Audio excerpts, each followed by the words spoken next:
আহ, নমস্কাৰ সকলোকে নতুন এটি ভিডিঅ'লৈ স্বাগতম জনাইছো। আজি আমি আলোচনা কৰিম গণিত পৰীক্ষাৰ অৰ্থাৎ গণিতৰ কেইটামান ইম্পৰ্টেণ্ট কুৱেশ্যন। তোমালোকৰ যি ক্লাছ 6ৰ নৱোদয় এন্ট্ৰান্স এক্সাম হ'ব 13 ডিচেম্বৰ 2025 তাৰিখে, বেছি দিন নাই। সেই পৰীক্ষাত গণিতৰ পৰানো কেনেধৰণৰ প্ৰশ্ন আহিব, কোনখিনি প্ৰশ্ন আমি বেছি গুৰুত্ব দিব লাগিব, কোনটো চেপ্টাৰৰ পৰা বেছি কুৱেশ্যন আহিব, সেইখিনি আমি আজিৰ ভিডিঅ'ত আলোচনা কৰিম। গতিকে ভিডিঅ'টো শেষলৈকে চাবা। আৰু এই যিটো আমি কুৱেশ্যন লৈ আনিছো এইটো এক প্ৰকাৰ চেম্পল কুৱেশ্যন পেপাৰ হয়, ৰাইট? চেম্পল কুৱেশ্যন পেপাৰ হয়। ভাগকৈ আনিম, এইটো ভাগ 2টো আনিম। ইয়াৰ পিছত আমি ভাগ 1টো আনিবলৈ চাম। ভাগ 1 মানে মেণ্টেল যিটো এবিলিটি, এৰিথমেটিক মেণ্টেল এবিলিটি টেষ্টৰ আনিম। আৰু ভাগ 3টো আমাৰ হ'ব লেংগুৱেজ টেষ্ট, অসমীয়াৰ কাৰণে অসমীয়া আৰু ইংৰাজীৰ কাৰণে ইংৰাজী। গতিকে উইদাউট ৱেষ্টিং টাইম আমি কুৱেশ্যনলৈ আগবাঢ়িছো।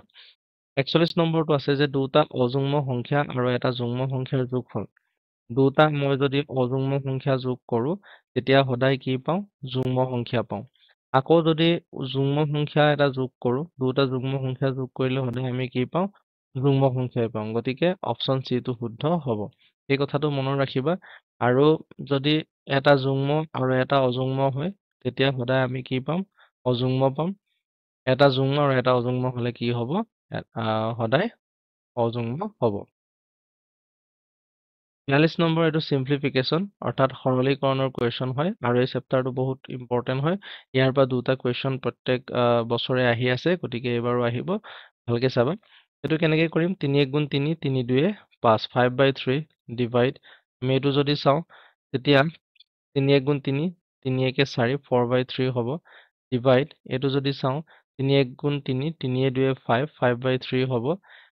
ইয়াৰ পিছত আমি যদি চাওঁ যে 5/3 ডিভাইড 4/3 হৰণটো পূৰণ চিন বনাই লোৱা, তেতিয়া 3/5 হৈ যাব, সেইটো লুটি খাব, ৰাইট? চ' 5/3 হৰণ ইয়াক মই যদি ভাঙো, যদি ইয়াক ভাঙি দিওঁ 3 5 গুণ কিমান হৈ যাব? 15 আৰু 4 3 গুণ কিমান হৈ যাব? 12। ইয়াৰ পিছত 5/3 লিখিলো। 5/3 লিখাৰ পিছত এই যিটো হৰণ চিন আছিলে এইটো পূৰণ চিন বনাই ল'বা, আৰু পূৰণ চিন বনাই দিয়াৰ লগে লগে 15টো ওপৰলৈ যাব আৰু 12টো তললৈ আহিব। তেতিয়া আমি কি পাম?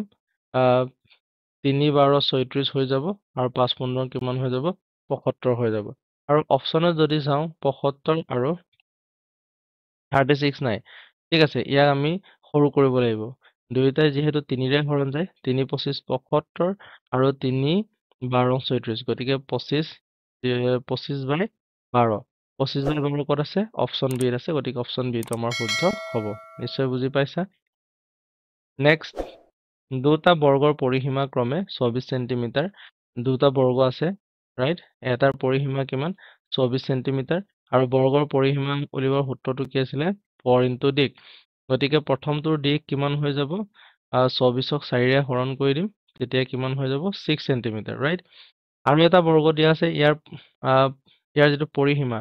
4 ইনটু দিক, এইটো পৰিসীমা উলিওৱাৰ সূত্ৰটো 4 ইনটু দিকেই হয়, আৰু এইটো কিমান? 48 বুলি কৈছে। গতিকে দিক যদি উলিয়াব লাগে 48/4 হ'ব, আৰু দিক 48ক 4ৰে হৰণ কৰিলে কিমান পাম? 12 পাম। বৰ্গটোৰ ক্ষেত্ৰফল আৰু সৰু বৰ্গটোৰ ক্ষেত্ৰফলৰ ডাঙৰ বৰ্গটোৰ ক্ষেত্ৰফল আৰু সৰু বৰ্গটোৰ ক্ষেত্ৰফল উলিয়াবলৈ কৈছে। আমি যদি চাওঁ 6 চেণ্টিমিটাৰ দিক আৰু এইফালে 12 চেণ্টিমিটাৰ দিক আছে। ডাঙৰ কোনটো হ'ব বৰ্গ? যিটো দিক ডাঙৰ আছে। গতিকে ইয়াৰ ক্ষেত্ৰফল উলিওৱাৰ সূত্ৰটো কি হৈ যাব? দিক পূৰণ দিক, দুটা 12 আমি পূৰণ কৰিব লাগিব, তেতিয়া ডাঙৰ বৰ্গটোৰ ক্ষেত্ৰফল পাম 144। আৰু সৰু বৰ্গটোৰ কিমান পাম? 6 পূৰণ 6, 6 6 গুণ 36। এতিয়া আমাক অনুপাতটো উলিয়াবলৈ কৈছে 144:36। আমি যদি চাওঁ ইয়াত 144 আৰু 36 নাই, গতিকে ইয়াত গোটেইটো 36ৰে হৰণ যায়। 36ৰে 36টো একবাৰ যাব, আৰু এইটো কেইবাৰ যাব? 4বাৰ যাব। 4 6 গুণ 24, 4 3 12 14। So 4:1, option B is the correct answer.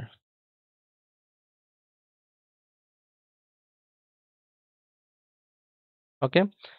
44টো জুল। যদি এটা সামগ্ৰীৰ খৰচৰ মূল্য 380 হয়, অৰ্থাৎ কষ্ট প্ৰাইচটো কিমান বুলি কৈছে? 380, আৰু লাভ যিটো প্ৰফিট, এই প্ৰফিটটো কিমান পাব লাগিব? 54। বস্তুটো বিক্ৰী মূল্য কিমান? চেলিং প্ৰাইচ কিমান? তো চেলিং প্ৰাইচ উলিয়াবলৈ হ'লে 380ৰ লগত জাষ্ট লাভটো আমি কি কৰিম? যোগ কৰি দিম। 4 হ'ব, 3 হ'ব, 4 3 4, আমি যদি চাওঁ 4 3 4 টো কোনটো অপচনত আছে option D option D is the correct answer right next যেতিয়া 0 50 ৰে ভাগ কৰা হয় তেতিয়া ভাজক ভাগফল আৰু ভাগশেষ ক্ৰমে হ'ল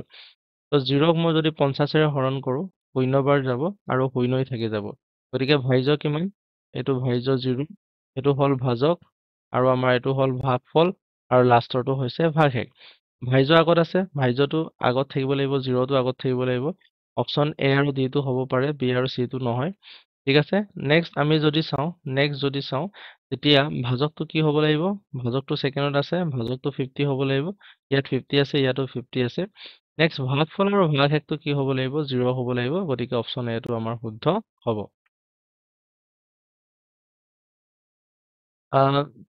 3,56,890 আৰু সংখ্যাটোৰ 0 আৰু 6 অংক হাল সলনি কৰিলে পোৱা সংখ্যাৰ মাজৰ পাৰ্থক্য কিমান 6 টোৰ ঠাইত মই যদি 0 বহুৱাও তেতিয়া কিমান হৈ যাব 3,5,0,8,9,6 হ'ব ৰাইট তাৰ পিছত আগৰ সংখ্যাটো কিমান আছিল 3,5,6,8,9,0 পাৰ্থক্য মানে এতিয়া বিয়োগ কৰি দিলে হৈ গ'ল ডাঙৰটোৰ পৰা সৰুটো বিয়োগ কৰিলে হ'ল সো 10 ৰ 6 গলে 4 থাকিব ইয়াত 8 থাকিব 18 ৰ পৰা 9 গলে 9 থাকিব 7 থাকিব 7 ৰ পৰা 8 গলে কিমান থাকিব 9 থাকিব আৰু ইফালে 5 থাকিব 5994 option A is the correct answer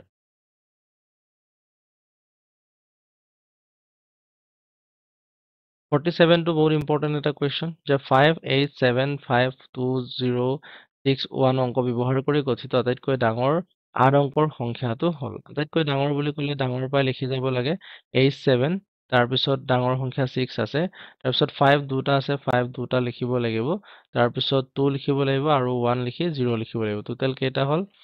1 2 3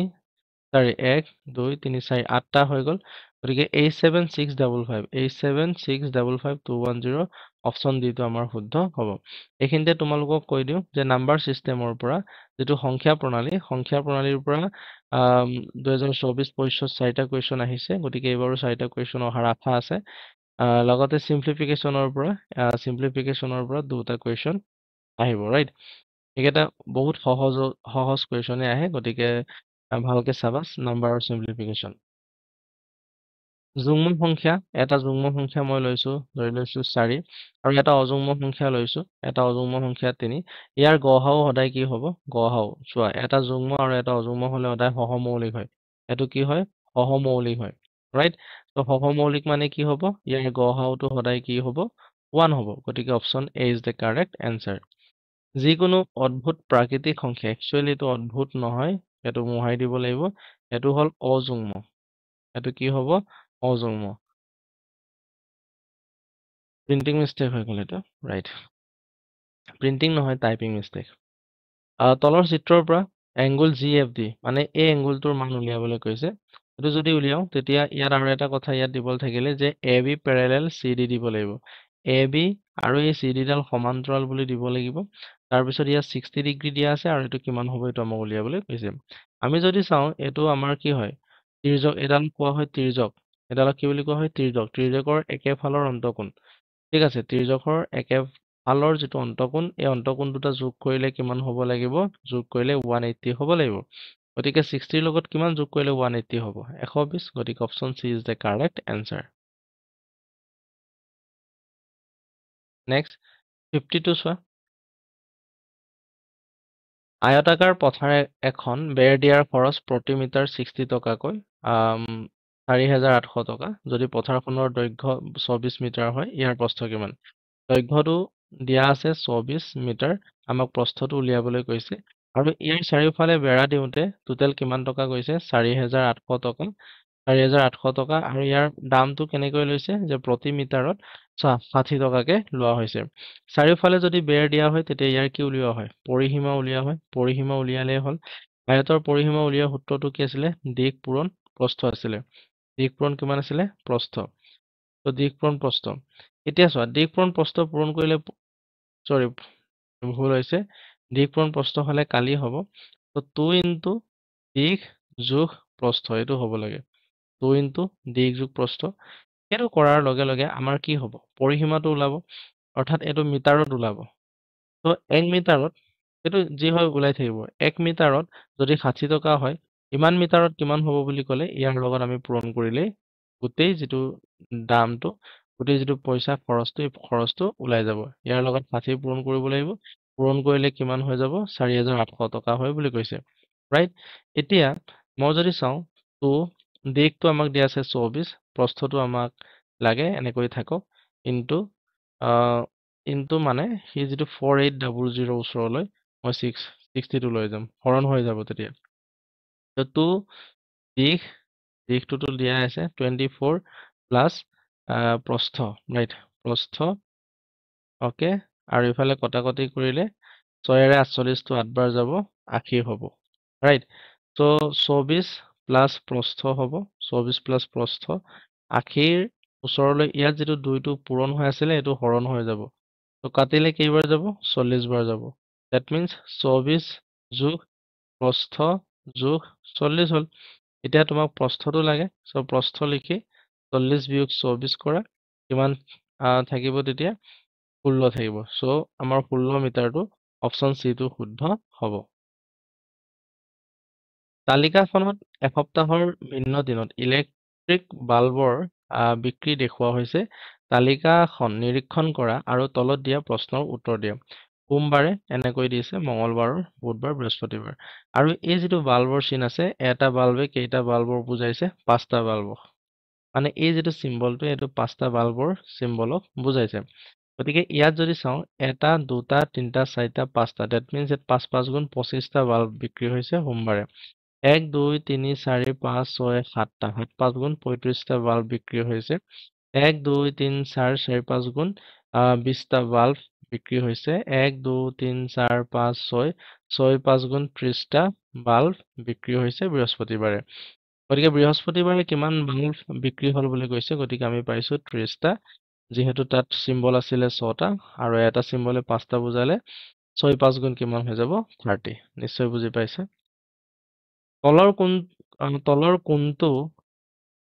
তলৰ কোণযোৰ দিব লাগিছিলে তো তলৰ কোণযোৰ এইটো মোহাই লম ঠিক আছে এইবোৰ লিখিব নালাগে যে তলৰ কোণযোৰ পূৰক নহয় পূৰক কোণ হ'বলৈ হ'লে দুটা কোণৰ যোগফলটো কিমান হ'ব লাগিব দুটা কোণৰ যোগফলটো 90 ডিগ্ৰী হ'ব লাগিব এই দুটা যোগ কৰিলে 90 পাব পাৰি এইটো পূৰক কোণ হয় এই দুটা যোগ কৰিলে 90 পাব পাৰিম এইটো পূৰক কোণ হয় এই দুটা যোগ কৰিলে 100 পাইছো এইটো পূৰক কোণ নহয় এইটো পূৰক কোণ হয় গতিকে এইটো ক্ষেত্ৰত কিন্তু আমাৰ এনসাৰটো কোনটো হ'ব অপচন সি টো শুদ্ধ হ'ব ৰাইট ওকে তো আমি ইয়াৰ কাৰণে আমাৰ অলৰেডি এটা পেইড অনলাইন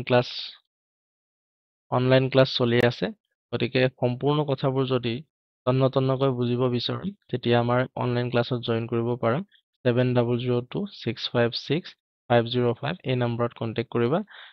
পৰীক্ষাৰ আগদিনালৈকে আমি একচুয়ালি এইটো আমাৰ যিটো অনলাইন কোৰ্স চলি আছে এইটো ক্ৰেশ কোৰ্স হয় আমি কম সময়ৰ ভিতৰতে গোটেই সিলেবাস কমপ্লিট কৰি ইম্পৰ্টেন্ট কোৱেশ্চনবোৰ আমি ডিসকাস কৰাৰ যিটো কোৰ্স এই কোৰ্সটো বৰ্তমান চলি আছে বেছি দিন হোৱা নাই আৰম্ভ হোৱা গতিকে এতিয়াও তোমালোকে কন্টেক্ট কৰিব পাৰা ওকে এই নম্বৰত কন্টেক্ট কৰিবা নেক্সট আটাইতকৈ সৰু সংখ্যাটো উলিওৱা যিটো 15 10 20 আৰু 30 ৰে ভাগ কৰিলে প্ৰতিটো ক্ষেত্ৰতে 6টা বাকি থাকে নহয় এটো 6 বাকি থাকে ভাগহেকটো 6 থাকে বুলি কৈছে আটাইতকৈ সৰু বুলি ক'লে আমি কি উলিয়াম লহাগু উলিয়াবলৈ 15ক চুটি হৰণ কৰিবা 3 5 গুণ 15 10ক আমি কৰিলে 2 5 গুণ 10 20ক যদি কৰো 2 2 গুণ 4 4 5 গুণ 20 30ক যদি কৰিব লাগে তেতিয়া 6 5 গুণ 30 2 into 3 into 5 right so LCM যদি উলিয়াব লাগে লহাগু যদি উলিয়াব লাগে তেতিয়া গোটেই কেইটা যেটো মিলি আছে প্ৰথম এটো চাই লম 2 দুটা ল'ব লাগিব 3 দুটাৰ পৰা এটা ল'ব লাগিব আৰু 5 এটা ল'ব লাগিব 2 2 গুণ 4 4 গুণ 12 5 12 কিমান 60 LCM টো কিমান হ'ব 60 মানে গোটেই কেইটাৰে হৰণ যোৱা সংখ্যাটো কি হয় 60 কিন্তু ইয়াত ভাগহেক কিমান থাকিব লাগিব বুলি কৈছে 6 থাকিব লাগিব গতিকে 6 থাকিবলৈ হলে আমি 6 যোগ কৰিব লাগিব গতিকে 66 option D is the correct answer এটো চোৱা 14 বছৰ 8 মাহক মহল্লৰ ৰূপান্তৰ কৰা সো এবছৰত কেইমাহ থাকে এবছৰত 12 মাহ থাকে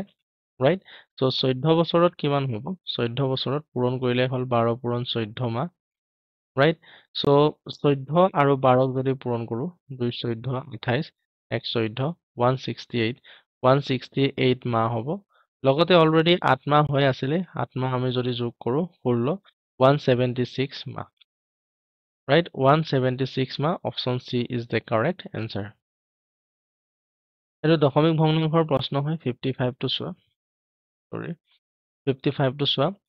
আমি যদি চাও 10 মাইনাস এটো লিখিব পাৰিম 2.6 কাৰণ এটা আগত এটা শূন্য আছে গতিকে এটা আগত দশমিক বহিব মাইনাস ইয়াক লিখিব পাৰিম 13 সৰি 1.36 কাৰণ দুটা শূন্য আছে দুটাৰ আগত দশমিক বহিব প্লাস ইয়াক লিখিব পাৰিম তিনটা শূন্য আছে গতিকে তিনটাৰ আগতে দশমিক বহিব 864 এই গোটেইটো যোগ বিয়োগ কৰিলে হ'ল প্ৰথম আমি যোগ কৰিম 10 আৰু 0.864 টোৰ আগত প্লাস চিন আছে গতিকে প্ৰথম যদি যোগ কৰো তেতিয়া 10.864 হ'ব -2.6 -1.36 এতিয়া 10.864 ৰ পৰা 2.6 দশমিকৰ পুনে পুনে লিখিব লাগে পইণ্ট আৰু এফালে 6 লিখিলো এটো 0 লিখিলো বিয়োগ কৰিম 4 6 2 এফালে 8 8.264 এই দুটা বিয়োগ কৰাৰ পিছত ইমান পালো লাষ্টত আমি 1.36 বিয়োগ কৰিম তেতিয়া 0 4 12 ৰ পৰা 3 গলে 9 থাকিব আৰু 7 ৰ পৰা 1 গলে 6 6.904 option B is the correct answer 6.904 okay 56 টো বহুত ইম্পৰ্টেন্ট সো 56 টো এটা ইম্পৰ্টেন্ট কোৱেশ্চন হয় ইয়াক কৈছে 5 হেক্টলিটাৰ 3 লিটাৰ 2 ডেচিলিটাৰক কিলোলিটাৰলৈ পৰিৱৰ্তন কৰা তাৰ কাৰণে এটা টেবুল তোমালোকে মনত ৰাখিব লাগিব যে 10 ml কি হয় 1 সেন্টিলিটাৰ আৰু 10 সেন্টিলিটাৰে কি হয় 1 ডেচিলিটাৰ কি হয় ডেচিলিটাৰ ৰাইট ডেচিলিটাৰ মানে ডেচিলিটাৰ লিখিছো আৰু 10 ডেচিলিটাৰে কি হয় 10 ডেচিলিটাৰে 1 লিটাৰ হয় আৰু যদি লিখো যে 10 লিটাৰটো এটো কি হ'ব 1 ডেকালিটাৰ ডেকালিটাৰ আৰু 10 ডেকালিটাৰটো কি হয় 1 হেক্টলিটাৰ আৰু 10 হেক্টলিটাৰটো কি হ'ব 1 কিলোলিটাৰ ৰাইট এটো কিমান হৈ যাব 1 কিলোলিটাৰ এতিয়া হেক্টলিটাৰত কিমান কিলোলিটাৰ থাকে এটো আমি চাই লওঁ 10 হেক্টলিটাৰ থাকে ঠিক আছে 10 হেক্টলিটাৰত 1 ইয়াত চাই লবা 10 হেক্টলিটাৰত আমাৰ কিমান থাকে 1 কিলোলিটাৰ গতিকে 1 হেক্টলিটাৰত কিমান থাকিব 1 হেক্টলিটাৰত থাকিব তোমাৰ 1/10 কিলোলিটাৰ এই চাৰ্টটো আমাক প্ৰয়োজন হ'ব এতিয়া এটো এনেকে কনভাৰ্ট কৰি লম ৰাইট তাৰ পিছত লিটাৰত 1000 লিটাৰত 1000 লিটাৰক আমি কি বুলি কম 1 কিলোলিটাৰ বুলি কম গতিকে 1 লিটাৰত এটো কনভাৰ্ট কৰি লম কিমান হৈ যাব 1/1000 কিলোলিটাৰ 1/1000 কিলোলিটাৰ হ'ব নেক্সট ডেচিলিটাৰটো কিলোলিটাৰৰ লগত কেনেকে কানেকচন আছে চোৱা ডেচিলিটাৰ ইয়াত আছে 10 100 1000 ওকে আৰু কোনটোৰ লগত আছে কিলোলিটাৰত এটো 1000 10 100 1000 10000 that means 10000 চাৰিটা শূন্য লাগিব 10000 decilitre decilitre is equal to 1 kilolitre হয় গতিকে 1 ডেচিলিটাৰত হেতু আমাক লাগিব 1 ডেচিলিটাৰত আমাৰ কিমান হৈ যাব 1/10000 কিলোলিটাৰ গতিকে এই যেটো বাকচত আমি বনাই লৈছো এইকেটা আমাক প্ৰয়োজন হ'ব এতিয়া 5 হেক্টলিটাৰ 1 হেক্টলিটাৰত 1/10 হলে 5 হেক্টলিটাৰত কিমান হৈ যাব 5 * 1/10 যোগ 3 লিটাৰ 1 লিটাৰত তোমাৰ কিমান হয় 1/1000 কিলোলিটাৰ গতিকে 3 লিটাৰত কিমান হৈ যাব 3 * 1/1000 হ'ব ৰাইট প্লাস 2 ডেচিলিটাৰ 1 ডেচিলিটাৰত 1/10000 হলে 2 ডেচিলিটাৰত কিমান হ'ব 2/10000 কিলোলিটাৰ গোটেইটো কিলোলিটাৰ হৈ যাব এফালে 5 টো ওপৰতে আছে গতিকে 0.5 হ'ব এটো হৈ যাব 0.003 হৈ যাব আৰু এটো হৈ যাব 0.4 টাৰ আগত দশমিক বহিব ওকে যোগ কৰি দিলে হ'ল দশমিকৰ পুনে পুনে দশমিকবোৰ বহুৱাই দিয়া 003 দশমিকটো দিলো আকৌ দিলো এফালে 0002 এইবোৰ 0 বহুৱাই দিয়া 0 বহুৱাই দিয়া সো 2 হল 3 হল 0 হল 5 হল 0.5032 0.5032 কিলোলিটাৰ 5032 ৰাইট অপশন সি টো আমাৰ শুদ্ধ হ'ব প্ৰথম 8টা যৌগিক সংখ্যাৰ গড় মান এভাৰেজ ৰাইট। সো প্ৰথম 8টা যৌগিক সংখ্যা কি আমি লিখি লম। যৌগিক সংখ্যা বুলি ক'লে ক'ৰ পৰা আৰম্ভ হ'ব? 4ৰ পৰা। 2 3 দুটো মৌলিক সংখ্যা 4 যোগ 6 7টো নহয় 8 9 10 11টো নহয় 12 13টো নহয় 14 15 1 2 3 4 5 6 7 8টা হ'লে গতিকে ইয়াক 8ৰে আকৌ ডিভাইড কৰি দিলে হৈ গ'ল ৰাইট। এইটো কেনেকৈ কৰিম? 6 4 10 10 10 20 20 9 29 29 8 29 8 37 37 12 কিমান হৈ যাব? 49 আৰু এইফালে 15 আৰু 14টো কিমান হয়? 29 তো 9 9 18 4 2 6 কে 7 78 হ'ব। 78ক 8ৰে হৰণ কৰি দিয়া। 78ক মই যদি 8ৰে হৰণ কৰোঁ 8 9 গুণ 72 হৈ যাব। ইয়াত থাকিলে তোমাৰ 6 দশমিক আহিব 0 8 7 গুণ 56 9.7 আছে ইয়াত 9.75 অপশ্যন ডিটো আৰু বেলেগকে একো চোৱাৰ প্ৰয়োজন নাই। 58 96ৰ সকলো গুণকৰ যোগফলৰ একক স্থানৰ অংকটো হ'ল। 96ৰ সকলো গুণক মানে 96ৰ উৎপাদকবোৰৰ কথা কৈছে। 1 into 96 2ৰে যাব 2 4 গুণ 2 8 গুণ 16 3ৰেও গৈ আছে 3ৰে 3 3 গুণ 3 2 গুণ 6 4ৰে 4 1 গুণ 4 4 2 গুণ 8 আৰু এইফালে 4 4 গুণ 16 গৈ আছে 5ৰে নাযায় 6ৰে যাব 6ৰে 6 1 গুণ 6 6 6 গুণ 36 7ৰে নাযায় 8 1 গুণ 7 26 নাযাব 8ৰে যাব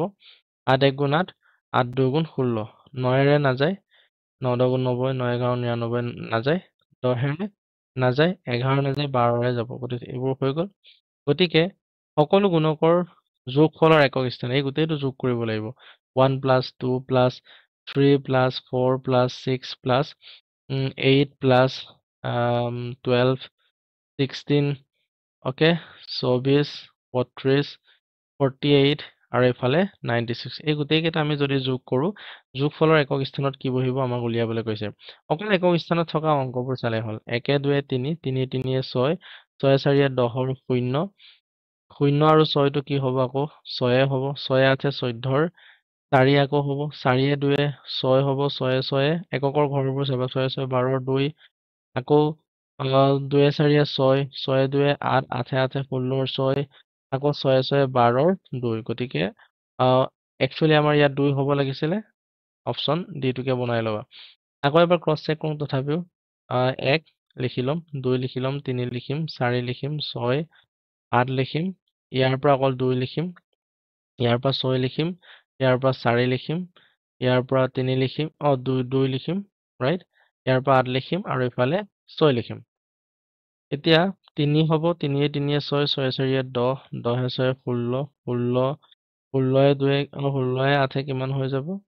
24 হৈ যাব ৰাইট 24 এইটো 2 26 হ'ব 26 26 6 32 হৈ যাব 26 6 কিমান হৈ যাব 32 হৈ যাব 36 হ'ব 38 হ'ব ওকে 38 আকৌ এইটো কিমান হৈ যাব এটা 16 46 6 6 12 52 12ৰ 2 এইটো শেষলৈকে থাকিব 2 গতিকে অপশ্যন ডি টো আমাৰ শুদ্ধ হ'ব এইটো 2 বনাই ল'বা ৰাইট। নেক্সট 59টো চোৱা 0.05 হৰণ x is equal to 2 into 0.616 হ'লে x ৰ মান কিমান? So 0.005 divide by x লিখিলো 2 16 32 হৈ যাব এইটো কিমান হৈ যাব 2 16 32 হৈ যাব বজ্ৰপূৰণ কৰি দিয়া তেতিয়া হৈ যাব 0.32x is equal to 0.005 so x is equal to 0.005 আৰু এফালে 0.32 হৈ যাব দশমিকটো উঠাই দিয়া 100 পূৰণ কৰা ইয়াতো 100 পূৰণ কৰা so দশমিক উঠাৰ লগে লগে ইয়াত আমাৰ ইংটোকে মই চেঞ্জ কৰি লৈছো ওকে দশমিক উঠাই দিয়াৰ লগে লগে তলত তোমাৰ থাকিব 32 ওপৰত থাকিলে 0.5 0.5 হ'ব আৰু এটা দশমিক ওপৰতো দশমিক উঠাই দিয়া তেতিয়া 10 পূৰণ কৰিম তলতো 10 পূৰণ কৰিম ওপৰত থাকিলে 5 আৰু তলত থাকিলে কিমান 320 এটা 5 এৰে 320 টো যদি কাটো 5 6 গুণ 30 5 4 গুণ 20 so 1ক 64 এৰে হৰণ কৰিলে হ'ল 1ক মই যদি 64 এৰে হৰণ কৰো 0 বাৰ যাব 0 বাৰ দিলেও 0 বাৰ দিলে তোমাৰ ইয়াত 1 থাকিলে দশমিক দিলে যেনিবা 10 আহি যাব আকৌ এবাৰ 0 বাৰে দিব লাগিব 0.0 ক'ত আছে অপচন ডি টো হ'ব আমাৰ শুদ্ধ উত্তৰ গোটেইটো হৰণ কৰাৰ প্ৰয়োজন নাই তলৰ লাইন গ্ৰাফত কোম্পানী এটাত বিভিন্ন বছৰত নিযুক্তি দিয়া কৰ্মচাৰীৰ সংখ্যা দেখুওৱা হৈছে গ্ৰাফ অধ্যয়ন কৰা আৰু প্ৰশ্নৰ উত্তৰ দিয়া ওকে তো ইয়াত কি কৈছে এইটো গ্ৰাফ দিয়া আছে যে 2018 চনত কিমান নিযুক্তি দিছে 42 জন 19 চনত 35 আৰু 20 চনত 62 21 চনত 32 আৰু 22 চনত 45 জনক নিযুক্তি দিছে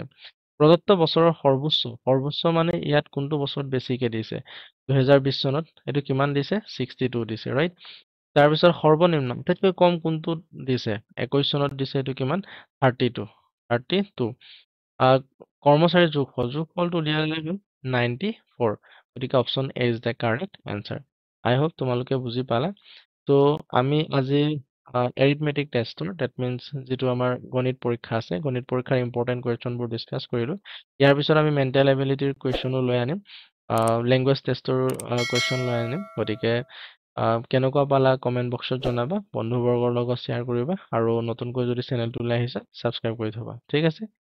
থ্যাংক ইউ